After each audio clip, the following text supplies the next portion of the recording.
we come to Glasgow to do films primarily because of Paul Laverty, the writer, and he writes in this idiom. It's his home territory, and his language fits the characters, and his humour fits the characters.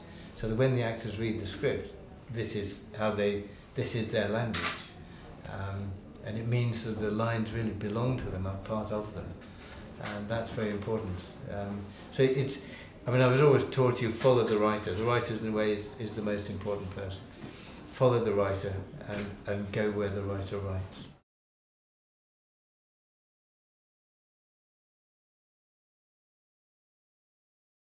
Well, I mean, Paul and I just talk pretty well on a daily basis. I mean, he lives in Madrid, so we're forever texting each other the football scores or some bit of gossip or something out of the news.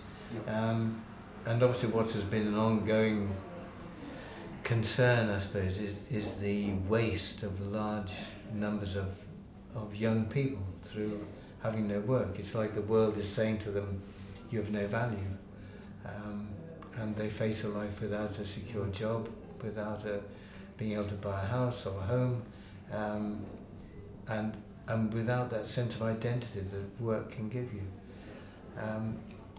And people turn in on themselves, and their lives become massive disappointments. And I think that's a real crime against a generation, and older people as well. And it's not necessary, you know. We can order the world in a different way, and I think it was out of that general concern, and then out of that a story, because you have to be particular, a story emerges and a group of characters who actually, despite their desperate situation, make you smile, because they're kids, they're funny, they do funny things, they've got comedy will arise out of them, you know. That is part of who they are.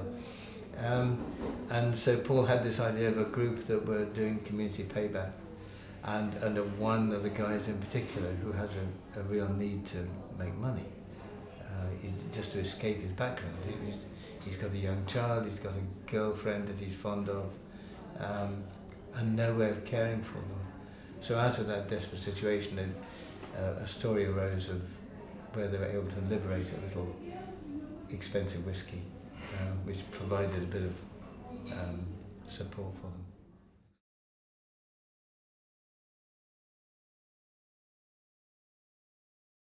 And we had three birds, actually. There was, we called them Freeman, Hardy and Willis. There was a shoe shop of that name.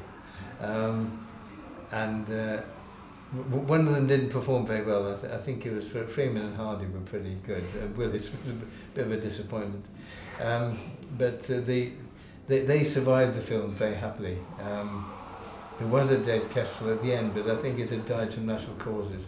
It actually came from, it came frozen, and when it had to be lifted from the bin where his brother had placed it, it was still a bit stiff and a bit cold, which was a disappointment. Anyway, but the lad, David Bradley, who played Billy Casper,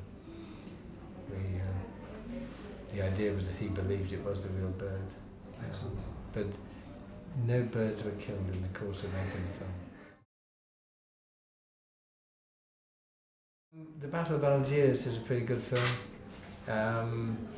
I like the Czech films of the 1960s, Closely Observed Trains, Loves of a Blonde, Bicycle Thieves, obviously, and the films of the Italian neo-realist films, films of Robert Bresson, those films really.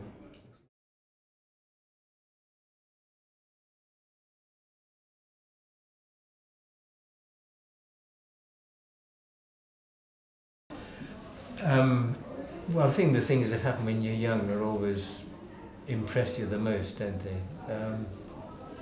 And I think being on national television was, for me, you know, was a colossal thing. I thought, you know, would never happen really. So that was a terrific thing for me. I mean, I worked in the theatre and in provincial rep companies, and so to direct a play in a professional theatre was seemed hugely important when you're young, when you're just starting, and then to be able to work in television and to have your work seen by millions and millions of people was extraordinary. I mean, I was 26, 27, so it felt massive.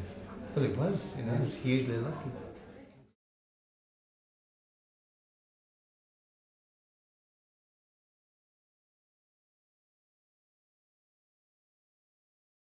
It's a lovely cinema. I liked it a lot. It's a good size, and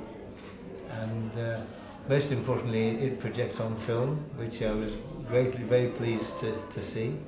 A lot of cinemas are becoming digital now, and in a way it's inevitable, and the quality is very sharp and very precise. But I do hanker after 35mm film. We shoot on 35mm film. We don't shoot on HD or anything like that, because I think film has a quality. It's like the difference between oil paint and watercolours. It's a different texture. So I think the celluloid has a quality, and projecting on the celluloid has to me it has more depth. And the fact that you get a few scratches and it can jump in the projector in a way, it's like the patina on old furniture, which enhances it. And so the very crisp, the very sharp, very bright digital image, it doesn't have the slightly enigmatic quality that film can have.